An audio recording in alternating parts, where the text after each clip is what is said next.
ಎಲ್ಲರಿಗೂ ನಮಸ್ಕಾರ. ನಾನು ನಿಮ್ಮ ಚೆನ್ನ.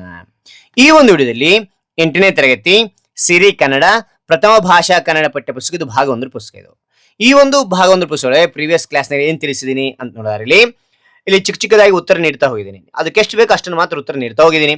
ಯಾವ್ದೆಲ್ಲ ಮಾಡಿದ್ದೀನಿ ನಾನು ವಿಡಿಯೋಸ್ ಅಂತ ನೋಡೋದ್ರಲ್ಲಿ ಮಗದ ಸಾಹೇಬ ಅಂತಕ್ಕಂಥದ್ದು, ಸಾರ್ಥಕ ಬದುಕಿನ ಸಾಧಕ ಡಿವಿಜಿ ಅಂತಕ್ಕಂಥದ್ದು, ಪದ್ಯ ಭಾಗದಲ್ಲಿ ಕನ್ನಡಿಗರ ತಾಯಿ ಅಂತಕ್ಕಂಥದ್ದು, ಅದೇ ರೀತಿ ಭಾರತೀಯತೆ ಅಂತಕ್ಕಂಥದ್ದು, ಪಠ್ಯ ಪೂರಕದಲ್ಲಿ ಸಾರ್ಥಕ ಅಂತಕ್ಕಂಥ ಪದ್ಯದ ಕುರಿತಾಗಿ ಅದಕ್ಕೆ ಎಷ್ಟು ಬೇಕು ಅಷ್ಟನ್ನೇ ಉತ್ತರ ನೀಡ್ತಾ ಹೋಗಿದ್ದೀನಿ.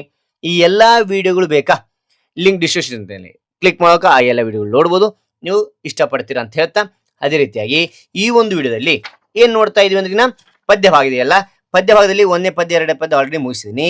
ಈಗ ಏನ್ ತಿಳಿತಾ ಇದ್ವಿ 3ನೇ ಪದ್ಯ ಯಾವುದು ಅಂತ ಇಲ್ಲಿ ನೋಡ್ತಾ ಇಲ್ಲಿ ಬೇವು ಬೆಲ್ಲ ದುಳಿಡಲೇನು ಫಲ ಅಂತಕ್ಕಂಥದ್ದು. ಇದನ್ನ ಯಾರು ರಚನೆ ಮಾಡಿದ್ದಾರೆ ಅಂದ್ರೆ ಪುರಂದರದಾಸರು ರಚನೆ ಮಾಡಿದ್ದಾರೆ. ಕಾಣ್ತಾ ಇದ್ರ ಇವರೇನೆ. ಹಾಗಾದ್ರೆ ಈ ಒಂದು ಪದ್ಯ ಭಾಗದಲ್ಲಿ ಬರ್ತಕ್ಕಂತಹ ಇಲ್ಲಿ ಕೃತಿಕಾರರ ಪರಿಚಯ, ಪದಗಳ ಅರ್ಥ ಮತ್ತು ಅಭ್ಯಾಸದ ಬಗ್ಗೆ ನಿಮಗೆಲ್ಲವೂ ಕೂಡ ಚಿಕ್ಕದಾಗಿ ಉತ್ತರಗಳನ್ನು ತಿಳಿಸ್ತಾ ಹೋಗ್ತೇನೆ. ಪ್ರಾಯೋಗಿಕ ಭಾಷಾಭ್ಯಾಸ ಅದನ್ನು ತಿಳಿಸ್ತಾ ಹೋಗ್ತೇನೆ. ಹಾಗಾದ್ರೆ ಈ ಎಲ್ಲಾ ವಿವರಣೆ ಅಂತಕ್ಕಂಥ ಇಷ್ಟವಾಗಿದ್ರೆ ಒಂದು ಲೈಕ್, ಅನೇಕ ವಿಡಿಯೋ ಪ್ರೋತ್ಸಾಹ ತುಂಬಾ ಸಿಗುತ್ತೆ. ಇನ್ನೊಬ್ರು ಶೇರ್ ಮಾಡಿ ಸಾಧ್ಯ. ಇಂಥ ಅನೇಕ ವಿಡಿಯೋಗಳ ಚಾನಲ್ ಸಬ್ಸ್ಕ್ರೈಬ್ ಆಗಿ, ಓಕೆನಾ? ಇಲ್ಲಿ ಮಕ್ಕಳೇ, ಇಲ್ಲಿ ಅಭ್ಯಾಸ ಅಂತಕ್ಕಂತಿದೆ. ಕೆಳಗಿನ ಪ್ರಶ್ನೆಗೆ ಒಂದು ವಾಕ್ಯದಲ್ಲಿ ಉತ್ತರಿಸಿ ಅಂತದೆ. ಈ 4 ಪ್ರಶ್ನೆಗೆ ಯಾವ ರೀತಿ ಬರೆಯಬೇಕು ಚಿಕ್ಕದಾಗಿ ನಿಮಗೆ ಇಲ್ಲಿ ಮಕ್ಕಳೇ ಪದಗಳ ಅರ್ಥ ಮೊದಲು ತಿಳಿಬೇಕಾಗುತ್ತೆ. ಇಲ್ಲಿ ಒಂದೊಂದಾಗಿ ತಿಳಿತೋಣ. ಕುಟಿಲ ಅಂದ್ರಗಿನ ಮೋಸ, ವಂಚನೆ ಅಂತಕ್ಕಂಥ ಅರ್ಥ ಕೊಡುತ್ತೆ. ಕುಪಿತ ಅಂದ್ರಗಿನ ಸಿಟ್ಟಿನಿಂದ ಕೂಡಿದ ಅಂತಕ್ಕಂಥ ಅರ್ಥ ಕೊಡುತ್ತೆ. ಇಲ್ಲಿ ಕುಜುನರು ಅಂದ್ರಗಿನ ಕೆಟ್ಟ ಜನರು ಅಂತಕ್ಕಂಥದ್ದು. ಸಟೆ ಅಂದ್ರಗಿನ ಸುಳ್ಳು ಅಂತಕ್ಕಂಥ ಅರ್ಥ ಕೊಡುತ್ತೆ. ಓಕೆ, ಮುಂದೆ ನೋಟ್ಸ್ ಯಾವ ರೀತಿ ಬರೆಯೋಕೆ ಚಿಕ್ಕನ ಅಕ್ಷರದಲ್ಲಿ ಪದ್ಯ ಭಾಗ 3 ಅಂತಕ್ಕಂಥದ್ದು ಬರೀತಾ ಹೋಗಿ. ಪದ್ಯದ ಶೀರ್ಷಿಕೆಯಲ್ಲ ಬೇವು ಬೆಲ್ಲ ದುಳಿಡಲೇನು ಫಲ ಅಂತಕ್ಕಂಥದ್ದ ಪದ್ಯ ಶೀರ್ಷಿಕೆಯನ್ನ ದಪ್ಪನ ಅಕ್ಷರ ಬರೆದು ಕೆಳಗೆ ಮಾಡಿ ನೇರವಾಗಿ ಅಭ್ಯಾಸ ಯಾವತ್ತು ಬರೀತಾ ಇರ್ತಾರ ಆ ಡೇಟಿನಲ್ಲಿ ಬರೀತಾ ಹೋಗಿ. ಇಲ್ಲಿ ನೇರವಾಗಿ ಅಭ್ಯಾಸ ಬರೀತಾ ಹೋಗಬೇಡಿ. ಕೃತಿಕಾರರ ಪರಿಚಯ, ಕವಿ ಪರಿಚಯ ಅಂತಕ್ಕಂಥದ್ದು ಬೇಕೇ ಬೇಕು, ಬರಲೇಬೇಕು. ಕವಿ ಅಂತಕ್ಕಂಥದ್ದು ಯಾರು ಅಂದ್ರೆ ಪುರಂದರದಾಸರು ಕಾಣ್ತಾ ಇದ್ರೆ ಇವರೇನೆ. ಕಾಲ ನೋಡಾರೆ ಸಾಮಾನ್ಯ ಶಕ 1480 ಅಂತಕ್ಕಂಥದ್ದು. ಜನ್ಮಸ್ಥಳ ಈಗಿನ ಮಹಾರಾಷ್ಟ್ರದ ಪುರಂದರಗಡ ಅಂತಕ್ಕಂಥದ್ದು. ತಂದೆ ತಾಯಿ ಹೆಸರು ನೋಡಿದ್ರೆ ತಂದೆ ಯಾರು ಅಂದ್ರಿನ ವರದಪ್ಪ ನಾಯಕ ಅಂತಕ್ಕಂಥವ್ರು ಇವರ ತಂದೆ. ತಾಯಿ ನೋಡಿದರೆ ಸರಸ್ವತಿ ಅಂತಕ್ಕಂಥವ್ರು. ಅದಾಂತರ ಪೂರ್ಣ ಹೆಸರು ಶ್ರೀನಿವಾಸ ನಾಯಕ ಅಂತಕ್ಕಂಥದ್ದು ಇವರ ಪೂರ್ಣ ಹೆಸರು. ರಚನೆ ಏನ್ ರಚನೆ ಮಾಡಿದ್ದಾರೆ? 100 ಕೀರ್ತನೆಗಳನ್ನ ರಚನೆ ಮಾಡಿದ್ದಾರೆ. ಹೊಗಳಿಕೆ ಗುರುವಿಂದ ಎಂತಹ ಹೊಗಳಿಕೆ ತೆಗೆದುಕೊಂಡಿದ್ದಾರೆ? ತಮ್ಮ ಗುರುಗಳಾದ ವ್ಯಾಸರಾಯರು ದಾಸರೆಂದರೆ ಪುರಂದರದಾಸರಯ್ಯ ಎಂದು ಹೊಗಳಿದರು ಇವ್ರನ್ನ ಅಂತ ನೋಡ್ಬೋದು. ಪ್ರಸಿದ್ಧಿ ಯಾವುದಕ್ಕೆ? ಕರ್ನಾಟಕ ಸಂಗೀತದ ಪಿತಾಮಹ ಅಂತ ಪ್ರಸಿದ್ಧಿ ಹೊಂದಿದ್ದಾರೆ. ಅಂಕಿತ ನೋಡಿದ್ರೆ ಪುರಂದರ ವಿಠಲ ಅಂತಕ್ಕಂಥದ್ದು ನೋಡ್ತೇವೆ. ಇಲ್ಲಿ ಮಕ್ಕಳೇ ಅಭ್ಯಾಸದಲ್ಲಿ ಅಂತಕ್ಕಂಥದ್ದು ಕೆಳಗಿನ ಪ್ರಶ್ನೆ ಒಂದು ವಾಕ್ಯದಲ್ಲಿ ಉತ್ತರಿಸಿದಾಯ್ತು. ಇಲ್ಲಿ ಅಂತಕ್ಕಂಥದ್ದು ಕೆಳಗಿನ ಪ್ರಶ್ನೆಗಳಿಗೆ 3-4 ವಾಕ್ಯಗಳಲ್ಲಿ ಉತ್ತರಿಸಿ ಎರಡನ್ನ ಯಾವ ರೀತಿ ಬರಬೇಕು ಸುಲಭವಾಗಿ ನಾನು ತಿಳಿಸ್ತಾ ಹೋಗ್ತೇನೆ. ಬನ್ನಿ. ಇಲ್ಲಿ ಮಕ್ಕಳೇ ಅಂತಕ್ಕಂಥದ್ದು ಕೆಳಗಿನ ಪ್ರಶ್ನೆ 3-4 ವಾಕ್ಯಗಳಲ್ಲಿ ಉತ್ತರಿಸಿ ಅಂತ ಕೊಡಿದ್ದಾರೆ. ಮೊದಲನೇ ಪ್ರಶ್ನೆ ಇದರಲ್ಲಿ ಯಾತ್ರೆ ಮಾಡುವುದು ಮತ್ತು ಗೀತೆಯನ್ನು ಓದಿದ್ರೆ ದೊರೆಯುವ ಫಲವೇನು ಅಂತ ಕೇಳಿದರೆ, ಯಾತ್ರೆ ಮಾಡೋದ್ರಿಂದ ಏನು ಫಲ ದೊರೆಯುತ್ತದೆ ನೋಡ್ತೋಣ. ಇಲ್ಲಿ ಉತ್ತರ, ಮನುಷ್ಯನು ತಾನು ಮಾಡಿದ ಪಾಪಗಳ ಪರಿಹಾರಕ್ಕಾಗಿ ಪುಣ್ಯಕ್ಷೇತ್ರಗಳಿಗೆ ಯಾತ್ರೆ ಮಾಡುತ್ತಾನೆ. ದೇವರ ದರ್ಶನದಿಂದ ಪಾಪಗಳು ಪರಿಹಾರವಾಗಿ ಪುಣ್ಯ ಲಭಿಸುತ್ತದೆ ಅಂತಕ್ಕಂಥದ್ದು. ಇದು ಯಾತ್ರೆ ಮಾಡೋದ್ರಿಂದ. ಗೀತೆಯನ್ನು ಓದುವುದರಿಂದ ಜ್ಞಾನ ಮತ್ತು ಸದ್ಗುಣಗಳು ಹೆಚ್ಚಾಗುತ್ತವೆ. ಕರ್ಮ ಜ್ಞಾನ, ಆಧ್ಯಾತ್ಮಿಕ ಜ್ಞಾನ ಉಂಟಾಗುತ್ತದೆ ಅಂತಕ್ಕಂಥದ್ದು ಇಲ್ಲಿ ನೋಡ್ತೇವೆ. ಓಕೆ, ಅಂದ್ರೆ ಎರಡನೇದು ಏನ್ ಕೊಟ್ಟಿದ್ದಾರೆ? ಜಪ ಹಾಗೂ ಉಪವಾಸ ವ್ರತಗಳ ಫಲ ಯಾವಾಗ ದೊರೆಯುವುದಿಲ್ಲ, ಯಾವಾಗ ದೊರೆಯಂಗಿಲ್ಲ ಅಂದ್ರಿನ ಉತ್ತರ, ಜಪದ ನೋಡಾರಲ್ಲಿ ಜಪ ತಪಗಳಿಂದ ಫಲ ದೊರೆಯುತ್ತದೆ ನಿಜ. ಆದ್ರೆ ಕಪಟತನವನ್ನು ಹೊಂದಿ ಬೇರೆಯವರಿಗೆ ತೊಂದರೆ ನೀಡುತ್ತಾ ಜಪವನ್ನು ಮಾಡಿದರೆ ಫಲ ದೊರೆಯುವುದಿಲ್ಲ. ಅಂತೆಯೇ ಕೋಪ ಮತ್ಸರದ ಬುದ್ಧಿಯನ್ನು ಬಿಡದೆ ನಿರಂತರವಾಗಿ ಉಪವಾಸ ಮಾಡುವುದರಿಂದ ಫಲ ದೊರೆಯುವುದಿಲ್ಲ ಅಂತಕ್ಕಂಥದ್ದು ನೋಡ್ತೇವೆ. ಓಕೆನಾ? ಇಲ್ಲಿ ಅಂತಕ್ಕಂಥದ್ದು ಆಯ್ತು. ಇಲ್ಲಿ ಈ ಅಂತಕ್ಕಂಥದ್ದಿದೆ. ಕೆಳಗಿನ ಹೇಳಿಕೆಗಳಿಗೆ ಸಂದರ್ಭ ಸಹಿತ ಸ್ವಾರಸ್ಯವನ್ನು ಬರೆಯಿರಿ ಅಂತಿದೆ. ಈ 3 ಸಂದರ್ಭಗಳು ಯಾವ ರೀತಿ ಬರೆಯೋಕೆ ನಾನು ನೋಟ್ಸ್ ನಲ್ಲಿ ತಿಳಿಸ್ತಾ ಹೋಗ್ತೇನೆ. ಬನ್ನಿ. ಓಕೆ, ಇಲ್ಲಿ ಮಕ್ಕಳೇ ಇಲ್ಲಿ ಈ ಅಂತಕ್ಕಂಥದ್ದು ಬರೀರಿ. ಕೆಳಗಿನ ಹೇಳಿಕೆಗಳಿಗೆ ಸಂದರ್ಭ ಸಹಿತ ಸ್ವಾರಸ್ಯವನ್ನು ಬರೆಯಿರಿ ಅಂತ ಬರೀರಿ. ನಂತರ ಮೊದಲನೇ ಒಂದು ಸಂದರ್ಭ, ಮಂತ್ರವ ಪಠನೆಯ ಮಾಡಿದರೇನು ಫಲ ಅಂತಕ್ಕಂಥದ್ದು. ಉತ್ತರ ಮೊದಲು ಆಯ್ಕೆ ಬರೆಯಬೇಕಾಗುತ್ತೆ. ಈ ಮೇಲಿನ ವಾಕ್ಯವನ್ನು ಪುರಂದರದಾಸರು ಬರೆದಿರುವ ಬೇವು ಬೆಲ್ಲ ದುಳಿಡಲೇನು ಫಲ ಎಂಬ ಪದ್ಯದಿಂದ ಆಯ್ದುಕೊಳ್ಳಲಾಗಿದೆ. ಅದ ನಂತರ ಸಂದರ್ಭ ಮೋಸ, ವಂಚನೆ, ಮತ್ಸರ ಮೊದಲಾದ ಕೆಟ್ಟ ಗುಣಗಳನ್ನು ಮೈಗೂಡಿಸಿಕೊಂಡು ಕುಟಿಲವನ್ನು ಮಾಡುತ್ತಾ ದೇವರ ಮಂತ್ರವನ್ನು ಪಠಿಸಿದರೆ ಫಲ ದೊರೆಯುವುದಿಲ್ಲ. ಸುಳ್ಳು ಹೇಳುವ ಮನುಷ್ಯರು ಮನಸ್ಸಿನಲ್ಲಿ ವಿಠಲನನ್ನು ನೆನೆದರೆ ಫಲ ದೊರೆಯುವುದಿಲ್ಲ ಎಂದು ಪುರಂದರದಾಸರು ಹೇಳಿದ್ದಾರೆ ಅಂತ ನೋಡ್ಬೋದು. ಸ್ವಾರಸ್ಯ. ಕುಟಿಲತೆ. ಕುಟಿಲತೆ ಅಂದ್ರೆ ಮೋಸ, ವಂಚನೆ ಅಂತ ಅರ್ಥ ಕೊಡುತ್ತೆ. ಕುಟಿಲತೆಯಿಂದ ಮಂತ್ರ ಪಠನೆ ಮಾಡಿದರೆ ಫಲ ದೊರೆಯುವುದಿಲ್ಲ ಎಂಬುದು ಇಲ್ಲಿ ಸ್ವಾರಸ್ಯಕರವಾಗಿದೆ ಅಂತ ನೋಡ್ತೇವೆ, ಅಥವಾ ಸ್ವಾರಸ್ಯವಾಗಿದೆ ಅಂತ ನೋಡ್ತೇವೆ. ಓಕೆನಾ. ಎರಡನೇ ಸಂದರ್ಭ ನೋಡ್ತೋಣ. ಮಾತಾಪಿತರನ್ನು ಬಳಲಿಸುವಾತನು ಅಂತಕ್ಕಂಥದ್ದು ನೀಡಿದ್ದಾರೆ. ಉತ್ತರ ಮೊದಲು ಆಯ್ಕೆ ಬರಬೇಕಾಗತ್ತೆ. ಈ ವಾಕ್ಯವನ್ನು ಪುರಂದರದಾಸರು ರಚಿಸಿರುವ ಬೇವು ಬೆಲ್ಲ ದುಳಿಡಲೇನು ಫಲ ಎಂಬ ಪದ್ಯಭಾಗದಿಂದ ಆರಿಸಲಾಗಿದೆ ಅಂತ ಬರಿಬಹುದು. ಅದ ನಂತರ ಸಂದರ್ಭ.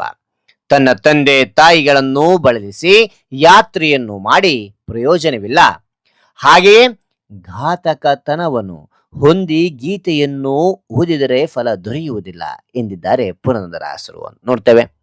ಸ್ವಾರಸ್ಯ ನೋಡಿದರೆ ಮಾತಾಪಿತರನ್ನು ಬಳಲಿಸಿ ಮಾಡುವ ತೀರ್ಥಯಾತ್ರೆ, ತೀರ್ಥ ಸ್ನಾನಗಳು ನಿಷ್ಪ್ರಯೋಜಕವಾದವುಗಳು ಎಂಬುದು ಸ್ವಾರಸ್ಯಕರವಾಗಿದೆ ಅಂತ ನೋಡ್ತೇವೆ. ಓಕೆನಾ. ಮೂರನೇ ನೋಡಿ, ಸ್ನಾನವ ಮಾಡಿದರೇನು ಫಲ ಅಂತಕ್ಕಂಥದ್ದು. ಉತ್ತರ ಮೊದಲು ಆಯ್ಕೆ ಬರಬೇಕಾಗುತ್ತೆ. ಈ ಮೇಲಿನ ವಾಕ್ಯವನ್ನು ಪುರಂದರದಾಸರು ಬರೆದಿರುವ ಬೇವು ಬೆಲ್ಲ ದುಳಿಡಲೇನು ಫಲ ಎಂಬ ಪದ್ಯದಿಂದ ಆರಿಸಿಕೊಳ್ಳಲಾಗಿದೆ. ಸಂದರ್ಭ. ಕಪಟತನವನ್ನು ಹೊಂದಿ ಜಪ ಮಾಡಿದರೆ ಅಥವಾ ಉಪವಾಸವಿದ್ದರೆ ಏನೂ ಪ್ರಯೋಜನ. ಹೀಗೆ ಕೃತ್ಯಗಳನ್ನು ಮಾಡುತ್ತಾ ಪವಿತ್ರ ನದಿಗಳಲ್ಲಿ ಸ್ನಾನ ಮಾಡಿದ ಮಾತ್ರಕ್ಕೆ ಪಾಪ ಪರಿಹಾರವಾಗುವುದೇ ಎಂದು ಪುರಂದರದಾಸರು ಪ್ರಶ್ನಿಸಿದ್ದಾರೆ ಅಂತಕ್ಕಂಥ ನೋಡಬಹುದು. ಓಕೆ. ಸ್ವಾರಸ್ಯ.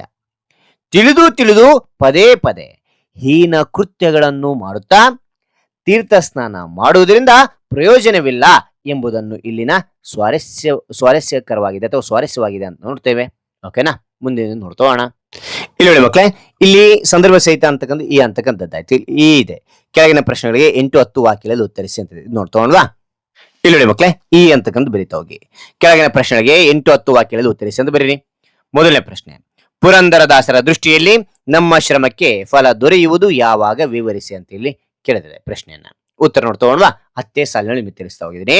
ಪುರಂದರದಾಸರ ದೃಷ್ಟಿಯಲ್ಲಿ ನಮ್ಮ ಶ್ರಮಕ್ಕೆ ಫಲ ದೊರೆಯುವುದು ಲೋಕದಲ್ಲಿ ಮನುಷ್ಯ ಸಭ್ಯನಾಗಿ ಯೋಗ್ಯನಾಗಿ ಬದುಕಿ ಜೀವನ ಮೌಲ್ಯಗಳನ್ನು ಅನುಸರಿಸಿ ತಾನು ಬದುಕಿ ಇತರನ್ನು ಬದುಕಿಸಿ ಭಗವಂತನಿಗೆ ಶರಣಾಗಿ ಹಲವು ವಿಧಗಳಲ್ಲಿ ವ್ರತಗಳನ್ನು ಆಚರಿಸುವುದರಿಂದ ಅದೆಲ್ಲವೂ ಫಲ ಕೊಡುತ್ತವೆ. ಹಾಗೂ ಮನುಷ್ಯ ಮೊದಲು ತಾನು ತನ್ನನ್ನು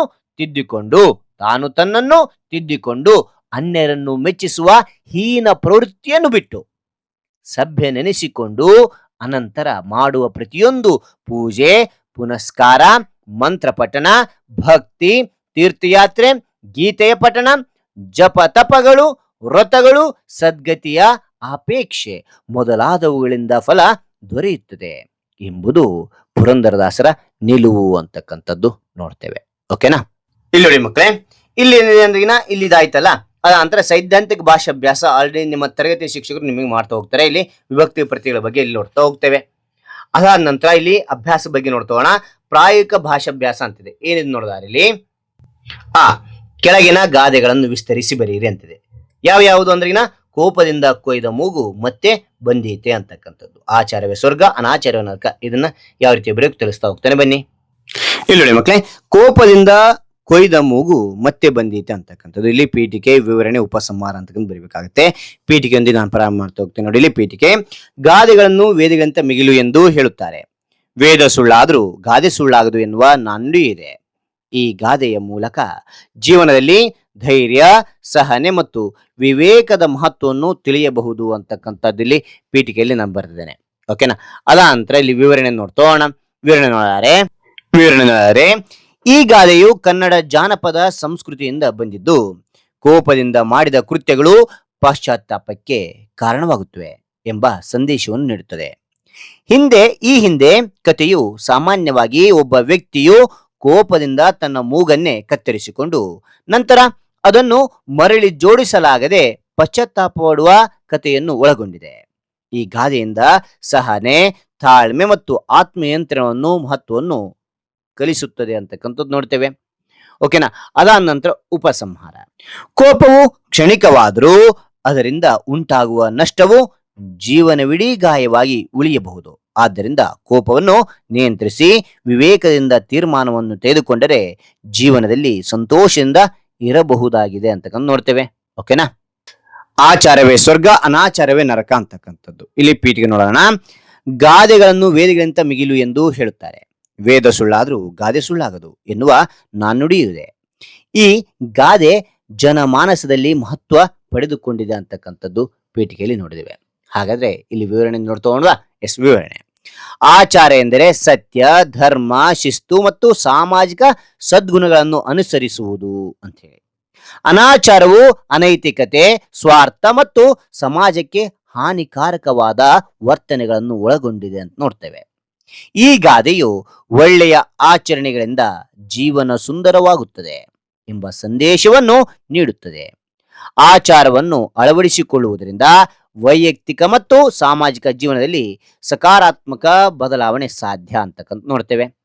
ಉಪಸಂಹಾರ. ಆಚಾರದಿಂದ ಇದ್ದರೆ ಜೀವನವು ಸುಖ ಮತ್ತು ಗೌರವ ತರುತ್ತದೆ. ಆದರೆ ಅನಾಚಾರವು ದುಃಖ ಮತ್ತು ಅಪಮಾನಕ್ಕೆ ಕಾರಣವಾಗಿರುತ್ತದೆ. ಆದ್ದರಿಂದ ಜೀವನವನ್ನು ಸ್ವರ್ಗದಂತೆ ಮಾಡಲು ಆಚಾರವನ್ನು ಅಳವಡಿಸಿಕೊಳ್ಳಬೇಕು ಅಂತಕ್ಕಂಥದ್ದು ನೋಡ್ತೇವೆ. ಓಕೆನಾ. ಇಲ್ಲಿ ಪ್ರಾಯೋಗಿಕ ಭಾಷಾಭ್ಯಾಸ ಅಂತಕ್ಕಂಥದ್ದಾಯ್ತು. ಇಲ್ಲಿ ಪೂರಕ ಓದು ಅಂತಿದೆ. ಮೊದಲನೇದು, ಪುರಂದರದಾಸರ ಜೀವನ ಚರಿತ್ರೆಯನ್ನು ಓದಿರಿ. ನಿಮ್ಮ ಗ್ರಂಥಾಲಯದಲ್ಲಿ ಇದ್ರೆ ಅಥವಾ ನಿಮ್ಮ ಶಿಕ್ಷಕರ ಯಾವ ಪುಸ್ತಕ ಇದ್ರೆ ಅವರ ಬಗ್ಗೆ ತಿಳಿತಾ ಹೋಗಿ. ಆ ನಂತರ ಪುರಂದರದಾಸರ ಇತರ ಕೀರ್ತನೆಯನ್ನು ಓದಿ ಅರ್ಥೈಸಿಕೊಳ್ಳಿ ಅಂತಕ್ಕಂಥ ನೋಡಬಹುದು. ಈ ಪುಸ್ತಕಗಳಲ್ಲಿ ಸಿಗುತ್ತದೆ. ಆ ದಾಸರ ಕೀರ್ತನೆಯನ್ನು ಹಾಗೂ ಅವರ ಜೀವನ ಚರಿತ್ರೆಯನ್ನು ಓದಿರಿ. ಈ ಪುರಂದರದಾಸರ ಬೇರೆ ಬೇರೆ ದಾಸರ ಒಂದು ಪುಸ್ತಕಗಳು ಸಿಗುತ್ತವೆ. ಅವ್ರ ಬಗ್ಗೆ ಕೂಡ ಅಧ್ಯಯನ ಮಾಡಿ ಅಂತಕ್ಕಂಥದ್ದು ಇಲ್ಲಿ ಪೂರಕ ಓದಿನಲ್ಲಿ ನೀಡಿದ್ದಾರೆ. ಓಕೆನಾ. ಹಾಗಾದ್ರೆ ಈ ಒಂದು ಮಾಹಿತಿ ಅಂತಕ್ಕಂಥ ಇಷ್ಟ ಆಯ್ತು. ಇಷ್ಟವಾದ್ರೆ ಒಂದು ಲೈಕ್ ಅನೇಕ ವಿಡಿಯೋ ಪ್ರೋತ್ಸಾಹ ತುಂಬ ಸಿಗುತ್ತೆ. ಇನ್ನೊಬ್ರು ಶೇರ್ ಸಾಧ್ಯ. ಇಂಥ ಅನೇಕ ವಿಡಿಯೋ ಚಾನಲ್ ಸಬ್ಸ್ಕ್ರೈಬ್ ಆಗಿ. ಹಾಗೇನೆ ನಿಮಗೆ ಯಾವೊಂದು ಅಧ್ಯಯನದ ಅಭ್ಯಾಸ ಬೇಕಂತೇಳಿ ಕಾಮೆಂಟ್ ಮಾಡಿ. ಆ ವಿಷಯ ತಕ್ಕಂಥ ವಿಡಿಯೋ ಮಾಡಲು ಪ್ರಯತ್ನ ಪಡ್ತೇನೆ ಅಂತ ಹೇಳ್ತಾ ಮತ್ತೊಂದು ಹೊಸ ವಿಷಯದೊಂದಿಗೆ ಮತ್ತೊಂದು ಹೊಸ ವಿಡಿಯೋದಿಂದ ವೇಟ್ ಆಗ್ತೇನೆ. Thank you for watching. Bye ಮಕ್ಕಳೇ.